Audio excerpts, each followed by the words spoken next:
Hi everyone, welcome to my vlog, which today is all about coping with fears. Today I'm just going to tell you a little bit about how I've used CBT, cognitive behavioural therapy, and mindfulness to help me with my fear, which is an ongoing journey. So my fear is about cycling on the roads and, more importantly, falling off or getting hit by a car.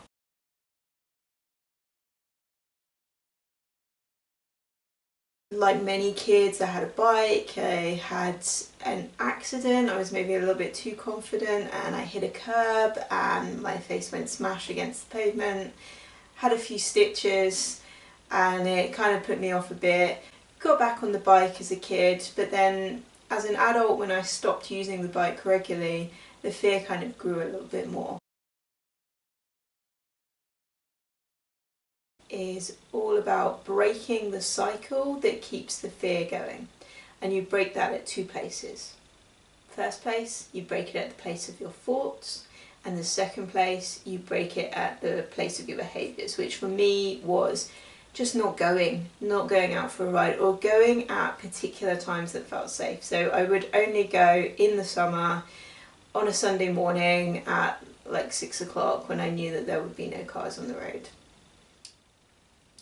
So with cognitive behavioural therapy and the thought, so the thought I'll get knocked off, I'll get injured, I'll get hurt, you start by actually challenging those thoughts. So you look at the evidence for them, you look at the evidence against them, you look at how realistic they actually are versus how realistic your brain tells you they are, which for me is like, it's a certainty. If I go out and there's cars on the road, I'll get knocked off my bike and hurt.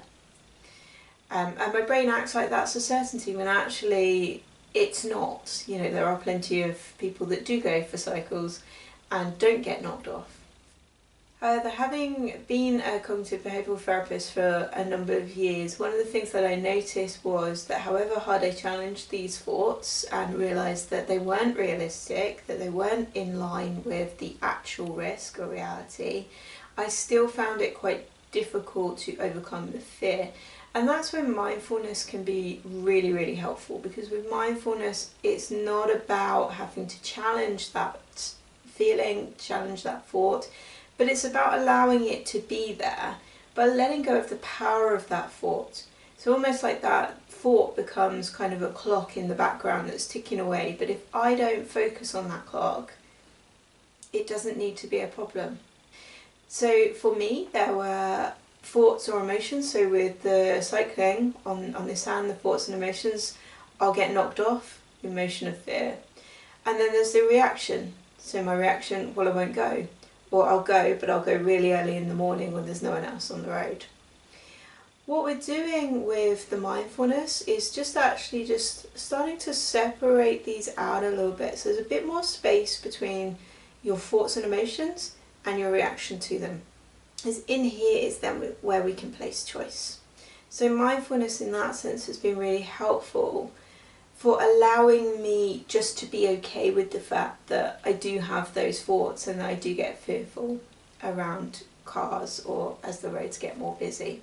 The other thing that's really helpful about cognitive behavioural therapy for coping with these kind of fears is the concept of habituation.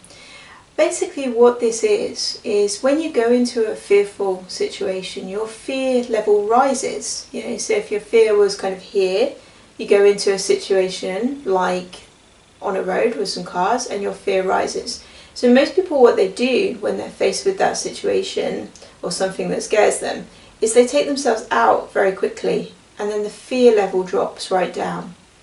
So next time you go into that situation, you're still just as afraid as you were before. So your fear level rises again. So you take yourself out and it drops again. So you get this experience where your anxiety is up and down, very extreme. So the concept of habituation is one where you actually put yourself in that anxiety and you stay in that until you feel a sense of your anxiety gradually drop in by around 50%. So it can be helpful to, in particular situations, rate your anxiety when you start. So 0 to 10, my anxiety feels like about an 8 with these cars around me, with 10 being unbearable. and not being not at all. And then you would want to stay in the situation until you feel it drop to about a 4. And what you're doing then is you're gradually retraining your mind and your body to accept that situation as something which doesn't spark your anxiety. So then if you do it regularly and consistently, and you do it without distraction, so you do pay attention to the traffic, you are aware that you're in traffic, you're not blocking it out of your mind, then you can gradually start to reduce the peak level of anxiety that happens when you go into that situation. And when you reduce the peak, the line that goes down also follows it, and you gradually get less and less anxiety over the whole situation. So that is what I've been doing with getting back on my bike. I was doing really well. I chose to sign myself up for the London to Brighton bike ride and a duathlon, and I was doing really well with the kind of training and getting out there and facing my fear. And then of course the first lockdown hit, and I was faced with, you can go out once a day for exercise, but you're going to have to choose between that being a cycle, that being a run, that being a walk with your partner. And quite often I chose, actually under that level of stress, just to choose a walk with my partner, especially as I was home working at the time and working for the NHS in mental health. And of course we got very busy with a lot of people in a very distressed place, so I needed to take care of myself. And as a result, that fear, as I said before, if you don't do it consistently, that fear grows again. So now I'm back out, back doing it, and I'll let you know how it goes.